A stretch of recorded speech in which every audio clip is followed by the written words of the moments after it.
बिस्मिल्लाहिर्रहमानिर्रहीम, अस्सलाम वालेकुम। मैं हूँ डॉक्टर सबा एक दफ़ा फिर आपके साथ।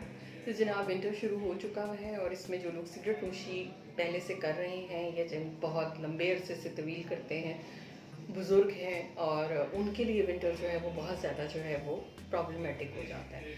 तो आज का हमारा टॉपिक यही है कि सिगरेट नोशी से अगर आपके फेफड़े डैमेज्ड हैं तो आप अपनी सर्दियों को कैसे खुशगवार या एक कम प्रॉब्लमेटिक जो है सीन से गुजार सकते हैं।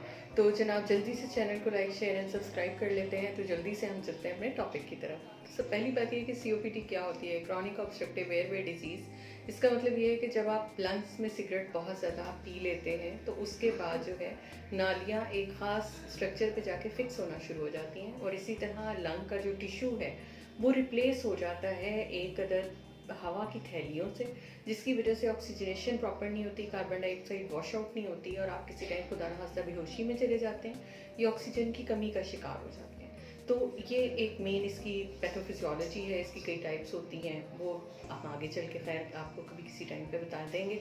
लेकिन अब ये है कि इसका करना क्या है। इसमें बाज़-औक़ात ये होता है कि सांस से सीटी की आवाज़ आना शुरू हो जाती है और बाज़-औक़ात बहुत ज़्यादा बलगम आना शुरू हो जाता है। ये दो वैरायटीज़ हैं।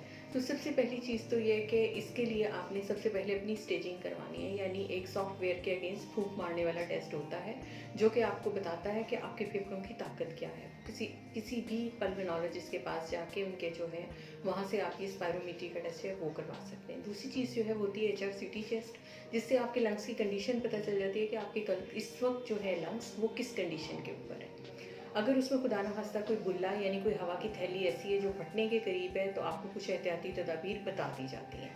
उसके बाद ये कि अब करना क्या है। सबसे पहली चीज़ तो ये कि एक हाइड्रेशन, सबसे पहले क्विट स्मोकिंग को आप जितनी जल्दी अगर छोड़ सकते हैं तो छोड़ दीजिए, ठीक है। इसका कभी भी ज़िंदगी में आपको कोई फ़ायदा नहीं होने वाला, उल्टा इससे कैंसर के नुकसान जो हैं वो बहुत ज़्यादा बढ़ जाएंगे, दूसरी डैमेजेस शुरू हो जाएंगे। तो बेहतर है कि आप जितनी जल्दी क्विट कर सकते हैं इसको क्विट कर दें। नंबर 2, आपने इसके साथ हाइड्रेशन बहुत अच्छी रखनी है। स्मोकर्स में आमतौर पे ये होता है कि वो बहुत ज़्यादा अच्छी हाइड्रेशन नहीं रखते।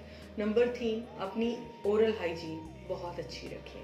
निकोटिन स्टेनिंग और इस किस्म की चीज़ों से ख़ुद को जो है वो ज़रा परहेज़ कीजिए, और अच्छी तरह ब्रश और माउथ वॉशेस का इस्तेमाल लाजमी तौर पे कीजिए। उसके बाद प्रोटीन बहुत अच्छी रखें, कार्बोहाइड्रेट्स को थोड़ा कम करें, क्योंकि इनसे आपका एंड प्रोडक्ट ये है कि आपकी सिक्रीशंस बढ़ेंगी। तो सिक्रीशंस जिन लोगों के ऑलरेडी स्टिफ लंग हैं, बुज़ुर्ग हैं, और वो पहले ही बहुत ज़्यादा स्मोकिंग, हुक्का या सिगरेट या कोई भी चीज़ करते रहे हैं, तो उस सूरत में फिर उनको जो है वो ज़्यादा खांसना पड़ेगा और ज़्यादा सिक्रीशंस निकालनी पड़ेंगी।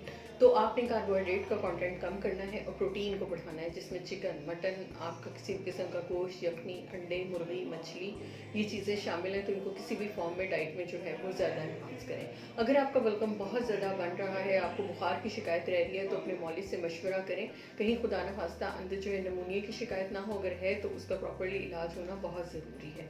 अगर आपके फेफड़ों के अंदर इस तरह है कि रेशा किसी ख़ास हिस्से में जमा होता है, तो आपने अपने मौलिज के मशवरे से एक तरफ लेट के खुद को पोस्चरल ड्रेनेज करना है, यानी 45 मिनट आपने सीधा लेट के अपनी बलगम जो है उसको निकालना है, जैसे सर कभी नीचे करना है, और ये आपने अपने मौलिज से मशवरा करना है कि किस पोस्चर में लेट के आप बलगम निकाल सकते हैं। लौंग की स्टीम आपके लिए अच्छी है, आप वो ले सकते हैं, सादी स्टीम ले सकते हैं, नमक के पानी के गरारे कर सकते हैं, ठीक है।